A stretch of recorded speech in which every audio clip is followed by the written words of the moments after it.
کوئی چیز ایسی نہیں لگتی قرآن نے جو بیان کیا ہے کہ ایسا نہیں ہو سکتا، بلکہ جتنی خبریں قرآن نے بیان کی ہیں اس کی تصدیق بھی ہو رہی ہے، آج بھی ہو رہی ہے اور ہوتی بھی رہے گی۔ اور ایک بات، جو آنے والے معاملات کے متعلق قرآن نے بیان کیا ہے ان میں بھی آپ دیکھ لینا زندگیاں باقی رہی تو ایک بھی چیز غلط ثابت نہیں ہوئی اور نہ ہوگی۔ تو اللہ تعالیٰ فرما رہا ہے جب تمہارے پاس ایسی کتاب موجود ہے جس کے اندر ماضی کی بھی خبریں ہیں اور مستقبل کی بھی خبریں ہیں، اور تمہاری ہدایت بھی ہے، تمہارے لیے شفا بھی ہے، تمہاری پوری زندگی گزارنے کا اصول بھی ہے، دستور حیات بھی ہے، تو پھر اس میں غور کیوں نہیں کرتے؟ اللہ تعالیٰ نے فرمایا افلا یتدبرون القرآن، لوگوں کو کیا ہوا کہ یہ لوگ غور و فکر نہیں کرتے قرآن پاک میں؟ اچھا، اگر تمہیں شک ہے کہ یہ اللہ کی کتاب ہے یا نہیں، اس کے متعلق اللہ رب العزت نے ایسا چیلنج فرما دیا وَلَوْ كَانَ مِنْ عِنْدِ غَيْرِ اللَّهِ لَوَجَدُوا فِيهِ اخْتِلَافًا كَثِيرًا، اگر یہ اللہ کے علاوہ کسی دوسرے کی کتاب ہوتی تو اس میں تم زبردست اختلاف دیکھتے، یعنی پہلے کچھ اور بیان کیا بعد میں کچھ اور بول دیا۔ 6666 آیتیں اور ایک ہی وقت میں نہیں نازل ہوئیں، 23 سال لگ گئے، 23 ایئرس نازل ہونے کے لیے قرآن پاک کو۔ ان 23 سال میں یہ 6000 سے زیادہ جو آیتیں نازل ہوئیں، ایک آیت مجھے نکال کر کے بتا دو کہ قرآن میں شروع میں ایسا کہا گیا آخر میں ایسا کہا گیا، دونوں آیتیں ٹکراتی ہوں۔ اس لیے اللہ تعالیٰ فرما رہا ہے کہ اگر یہ کسی اور کی ہوتی تو ضرور اس میں ٹکراؤ تم کو مل جاتا، یہ اللہ کی کتاب ہے جو بالکل مقدر کے اعتبار سے بنایا ہے۔ یہاں تک کہ اگر اس کو میتھمیٹک کے حساب سے بھی تم پرکھ کر کے دیکھ لو گے تو قرآن کی کوئی آیت حساب کے اعتبار سے بھی ایک حرف بھی ادھر ادھر نہیں نظر آئے گی۔ یہ قرآن میں غور و فکر کرنے والے جو میتھس کے ماہرین ہیں انہوں نے حساب لگا کر کے اس کی آیتوں کو کاؤنٹ کر کے، اس کے حروف کو کاؤنٹ کر کے دیکھا کس سورے میں کتنی آیتیں ہونا چاہیے اتنی آیتیں آ گئیں، کس آیت میں کتنے حروف ہونے چاہیے وہ حروف آ گئے۔ حساب کرنے والے کیلکولیشن کر کے تھک گئے، ایک حرف بھی ادھر سے ادھر نہیں نظر آیا۔ اسی لیے تو میرے عزیزو ایک چھوٹی سی سورہ انا اعطیناک الکوثر فصلی لربک وانحر ان شانئک هو الابتر، قرآن کی سب سے چھوٹی سورہ ہے اور ہیں بھی 3 آیتیں، اس میں صرف 3 آیتیں۔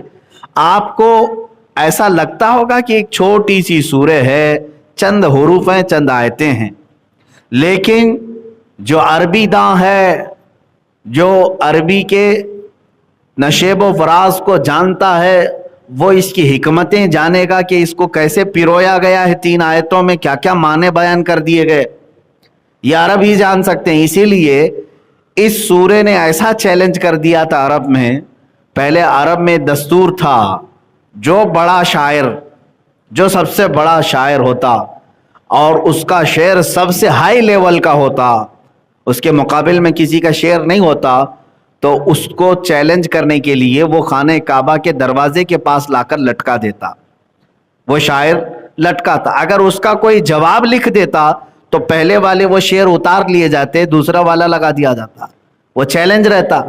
پھر دوسرا اگر اس کا بھی مقابلہ کرنے والا کوئی تیسرا شاعر آ جاتا اور اس کے شعر اچھے ہو جاتے، اس کے لیے پوری پینل بیٹھتی شاعروں کی، بڑے بڑے فصیحوں کی، وہ لوگ فیصلہ کرتے، ایک آدمی فیصلہ نہیں کرتا، پورا عرب مل کے فیصلہ کرتا کہ کس کا شعر سب سے عمدہ ہے، پھر وہ اتار دیا جاتا۔ یہ چلتا رہتا تھا، خانہ کعبہ کے پاس لٹکائے جاتے تھے۔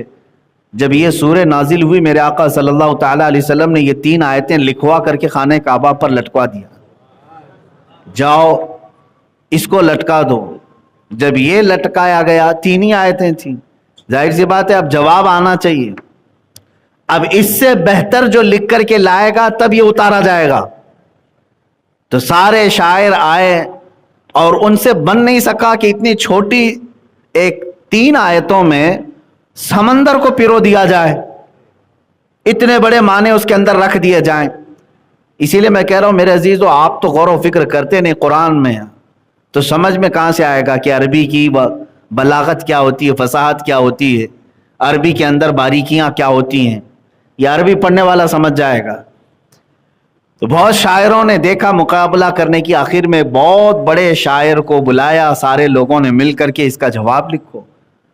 تو اس نے بہت غور و فکر کیا. وہ بات کرتا تو شعر میں بات کرتا, اگر کسی سے خیریت بھی پوچھنا ہوتا اس کو تو وہ فصیح شعر میں پوچھتا, اتنا ماہر تھا. جب وہ آیا خانہ کعبہ پر, یہ 3 آیتیں لٹکی ہوئی دیکھا تو اس نے اپنی جانب سے ایک اور ایڈیشن اس میں لگا دیا, انا اعطیناک الکوثر فصلی لربک وانحر ان شانئک هو الابتر. یہ 3 آیتیں تھی. اس عرب کے بڑے شاعر نے جس کو مقابلے کے لیے بلایا تھا, اس نے نیچے لکھ کر کے اس پہ لٹکوا دیا, ما ھذا کلام البشر. کہا کہ یہ بشر کا کلام ہو ہی نہیں سکتا. بشر انسان, یہ انسان کا کلام ہو ہی نہیں سکتا, اس کا جواب ممکن نہیں ہے. وہ دن آخری تھا جو خانہ کعبہ کے دروازے پر لٹکایا گیا, اس کے بعد پھر کبھی نہیں لٹکایا گیا. لٹکنے والا معاملہ ختم ہی ہو گیا, اس لیے کہ قرآن چیلنج بن کر کے آیا اور عربوں کو چیلنج دیا قرآن نے. آج سننے میں یہ آتا ہے کہ امریکہ پوری لابی کو لے کر کے قرآن کا مقابلہ کرنے بیٹھا ہوا ہے. الفرقان نام سے انہوں نے کتاب لکھی, الفرقان نام سے, اور اس کو مشہور کرنے کی کوشش بھی کیا. چائنا میں بھی ہم نے سنا, کیونکہ چائنا کی عادت ہے ہر چیز کا ڈپلیکیٹ بنانے کی. سوچا ہوگا کہ قرآن کا بھی ڈپلیکیٹ بنا دیں, اور امریکہ نے اپنی پوری لابی کو لے کر کے الفرقان. آپ کو پتا ہے فرقان, اتنے سارے مسلمان ہیں, کہاں بات ہے, وہ پتہ نہیں کہاں لکھا اور کہاں چھپا اور کہاں چھپا, لیکن قرآن کا مقابلہ نہیں کر سکا. میرے عزیز, یہ وہ امریکہ جہاں تمہاری صبح اور شام انگلش میں ہوتی ہے, جہاں تمہاری زبان اور تمہاری بول چال عربی سے ذرا برابر بھی واقفیت نہیں رکھتی, تم ساری جمعیت کو لے کر کے قرآن کا مقابلہ کرنے کی کوشش کر رہے ہو. خدائے عزیز و جبار نے اس زمانے میں جب اسی زبان کے ماہرین تھے تب چیلنج کیا تھا کہ لکھ کر کے لاؤ. وہ بڑے بڑے جو عربی داں تھے وہ نہیں لا سکے, تو پھر انگلش دان جو ہیں وہ عربی کا مقابلہ کرنے کی کیسے سکت رکھ سکتے ہیں. بناؤ گے تم, ہو سکتا ہے اس طرح کی بہت ساری کتابیں بنا لو گے, لیکن ان کتابوں کا حال وہی ہوگا جو اور دوسرے ناول اور دیگر کہانی کی کتابیں ہیں. بہت ساری آتی ہیں, شیکسپیئر کی کتابیں بھی آئی اور چلی گئی, بہت سارے ناول بھی آتے ہیں, کہانیاں لکھی جاتی ہیں اور چلی جاتی ہیں. تم کتاب لکھ تو دو گے, لیکن اس کا حفظ کرنے والے کروڑوں حافظوں کو کہاں سے پیدا کرو گے, اور اس کی تلاوت میں مزے لینے والے کہاں سے پیدا کرو گے. عزیزان گرامی, قرآن صرف یہ دکھنے والے ورق کا ایک گتھا نہیں ہے, اس کے اندر کشش ہے, اس کے اندر کھچاؤ ہے. برسوں سے تم قرآن سنتے آ رہے ہو, کبھی آج تک آ کر کے امام صاحب سے نہیں کہا کچھ دوسرا بھی پڑھو, نماز میں وہی پڑھتے ہو. کبھی نہیں کہا ہر نماز میں سورہ فاتحہ ہی پڑھتے ہو. آپ سنتے بھی ہیں اور مزہ بھی لیتے ہیں, اس لیے کہ قرآن 14 صدیاں کیا 14,000 سال بھی ہو جائیں پرانا نہیں ہوگا. اس کی جو کشش ہے وہ تم کہاں سے لا سکو گے, اس کا جو کھچاؤ ہے وہ کہاں سے لا سکو گے, نہیں لا سکو گے. یہ قرآن اللہ کا کلام ہے, اسی لیے اللہ نے فرمایا اگر یہ دوسرے کی طرف سے ہوتا تو تم پھر اس میں بہت زیادہ ٹکراؤ بھی دیکھتے, یہاں کچھ اور بول رہا ہے وہاں کچھ اور بول رہا ہے. اس لیے کہ میرے پاس سٹڈی کیا ہوا تھوڑا بہت ہی میرا مطالعہ ہوگا, جو ہندوؤں کی کتابیں بھی ہیں, رگ وید ہے, مہابھارت وغیرہ کے سلسلے میں جو چیزیں کتابیں ملتی ہیں, رامائن ہے, گیتا ہے, اور بہت ساری کتابیں. ان کتابوں میں خود کئی جگہوں پر اختلاف پایا جاتا ہے. یہ میں نہیں کہہ رہا, اگر میں کہوں تو ظاہر سی بات ہے ان کو تکلیف ہوگی, بلکہ ان کتابوں کو پڑھنے والے, ان کی گائیڈ لکھنے والے جو بڑے بڑے پنڈت ہیں, ان میں سے ہی بعض پنڈتوں نے یہ دعویٰ کیا ہے کہ یہ کتابوں کا لکھنے والا کون ہے ہم کو معلوم ہی نہیں ہے, پتہ ہی نہیں. بعض نے بعض کی طرف نسبت کی، بعض نے بعض کی طرف نسبت کی، انہیں خود اختلاف ہے۔ اور اختلاف کیسے نہیں ہوگا؟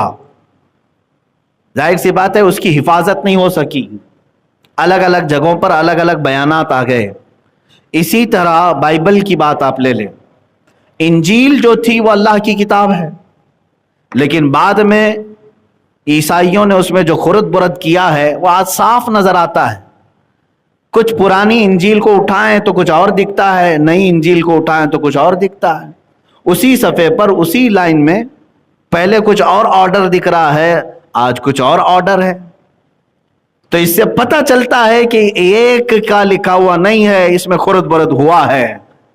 میں چیلنج کرتا ہوں پوری دنیا سے، 14 صدیوں پہلے والا قرآن جو سیدنا عثمان ابن عفان رضی اللہ تعالیٰ عنہ کے ہاتھوں سے لکھا ہوا تھا، صحابی رسول ہیں، داماد رسول ہیں، قرآن خود اپنے کانوں سے سنا ہے رسول کی زبان سے، ان کے ہاتھوں سے ان کے زمانے میں لکھا ہوا قرآن آج بھی موجود ہے، آج بھی موجود ہے۔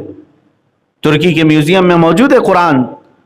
آج کا چھپا ہوا قرآن اور 14 صدیوں پہلے والا قرآن جاؤ ملا کر کے دیکھ لو، ایک آیت کا بھی فرق آ جائے، آیت تو دور کی بات میرے عزیز، ایک حرف کا بھی فرق آ جائے تو میں تمہارا چیلنج ایکسپٹ کرنے کو تیار ہوں۔ تم ملاؤ گے آج بھی اس 14ویں صدی والے پرانے قرآن کو، تمہیں سمجھ میں آئے گا حرف بحرف وہی ہے، اسی لیے کہ قرآن اللہ نے مولویوں کے ہاتھ میں نہیں دے دیا کہ تم حفاظت کرو، اللہ نے قرآن میں فرمایا ہم نے اس کو اتارا ہے، ہم ہی اس کی حفاظت کریں۔ ہاں، یہ صرف جو ہے ہم لوگوں کے ہاتھ کی بات نہیں ہے کہ قرآن جو ہے مسلمانوں کو دے دیا گیا، علماء کو دے دیا گیا، حافظوں کو دے دیا گیا کہ تم حفاظت کرتے رہو، نہیں۔ اللہ فرماتا ہے اِنَّا نَحْنُ نَزَّلْنَا الذِّكْرَ وَإِنَّا لَهُ لَحَافِظُونَ، ہم نے قرآن کو اتارا اور ہم ہی اس کی حفاظت کریں گے، کوئی کچھ نہیں کر سکے گا۔